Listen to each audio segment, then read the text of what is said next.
ST प्रवर्गातून आरक्षण मिळावं ह्या प्रमुख मागणीसह बंजारा समाज रस्त्यावर उतरलेला आहे।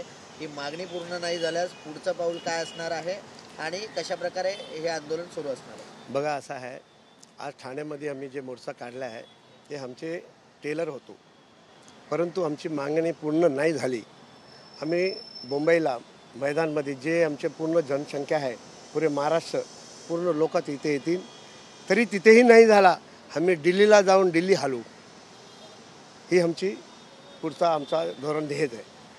कशा प्रकारचं आरक्षण पाहिजे, काय कमतरता आहे आपल्यामध्ये? आणि हे बघा, आम्ही अगोदरपासून जे हैदराबाद गजेट होता त्याच्यामध्ये एस टी लिहिलेले आहेत, आम्ही अगोदरपासून तिथे जनार्दन साहेबांनी जे भेटले आणि ते जागृत केले आमच्या लोकांना, मी त्यांना धन्यवाद बोलतो।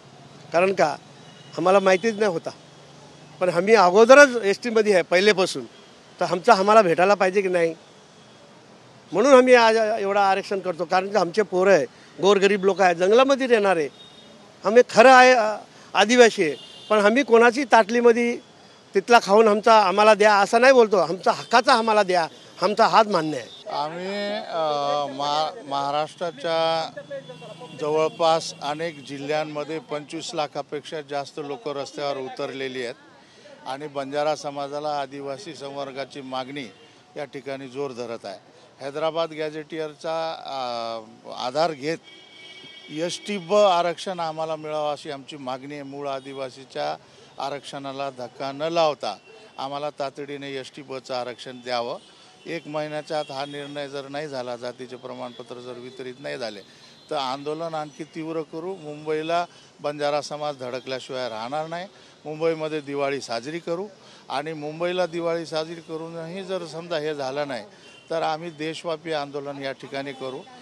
लाखोच्या संख्येने लोक, 25 लाखापेक्षा जास्त या ठिकाणी आलेले आहेत, तर जवळपास 50 लाखापेक्षा जास्त लोक मुंबईला या ठिकाणी येतील आणि मुंबई पूर्ण आम्ही जाम करू, असा इशारा आम्ही या ठिकाणी देतो। अधिवेशन, हिवाळी अधिवेशन डिसेंबर। बघा, सगळ्यात वाईट आणि अडचणीची गोष्ट आमच्यासाठी ही आहे की आम्ही मूळ आदिवासी होतो, आम्ही मूळ आदिवासी आहोत।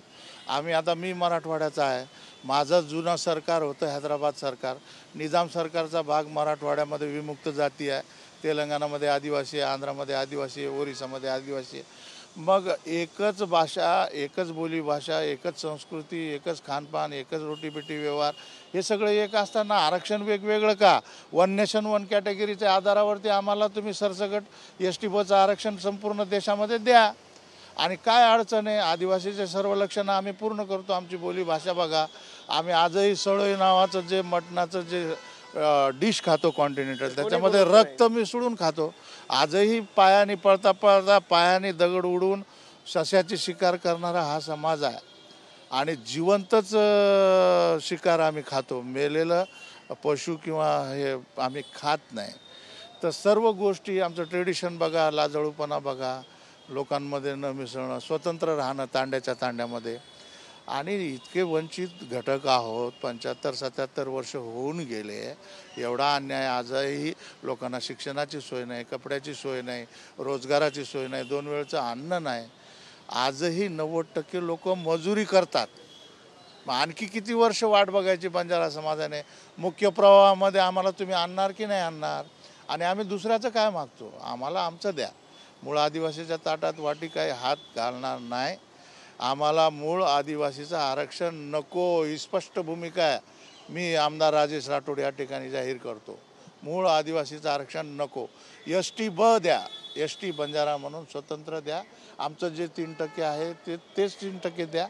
तुमच्या गोळाबेरीजमध्ये अडचण आम्हाला करायची नाही, सरकारला अडचणीत आम्हाला आणायचं नाही, नियमाची तोडमोड आम्हाला करायची नाही, पण आम्हाला नाही। हिवाळी अधिवेशनामध्ये विधान परिषदेमध्ये कशा प्रकारे हा आवाज जो आहे तो विधान परिषदेचे जेवढे आयुध शस्त्र आम्हाला वापरता येतील त्या सगळ्या वेपनचा, आयुधाचा वापर करून आम्ही सगळे प्रश्न त्या ठिकाणी मांडू। लक्षवेधी, तारांकित, औचित्य, पॉईंट ऑफ इन्फॉर्मेशन, अर्धा तास चर्चा, 93, जे आयुध आहेत ते सगळे आयुध आम्ही वापरू। त्या ठिकाणी आम्ही त्याचा वापर करून प्रश्न मांडू। ते प्रश्न मांडून जर हे नाही केलं तर आम्ही मुख्यमंत्र्याची वेळ मागितलेली आहे, मुख्यमंत्र्यांनी तातडीने आम्हाला वेळ दिली पाहिजे। मुख्यमंत्री पालक आहेत महाराष्ट्राचे. मायबाप सरकारला एवढी पण दया येत नाही का? 25 लाख लोक रोडवर फिरतात मजुरी सोडून, 500 रुपयाची मजुरी सोडून. मग कुठून तो अन्नधान्य आणणार आहे? ज्याची मजुरी झाल्याशिवाय त्याला खायला चटणी भाकर भेटत नाही, अशा समाजाला तुम्ही किती दिवस रोडवर फिरवणार? 4-4 मुलं आमचे शहीद झाले. तुम्हाला बंजारा समाजाचे किती शहीद करायचे आहेत लोक? सरकारने जाहीर करावं. किती दिवस वाट बघायची आहे?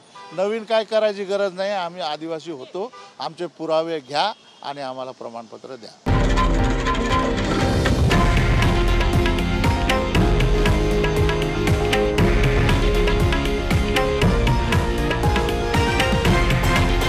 हे आहे देशातील नंबर 1 न्यूज नेटवर्क आणि आपण पाहत आहात TV9 मराठी, एकमेव.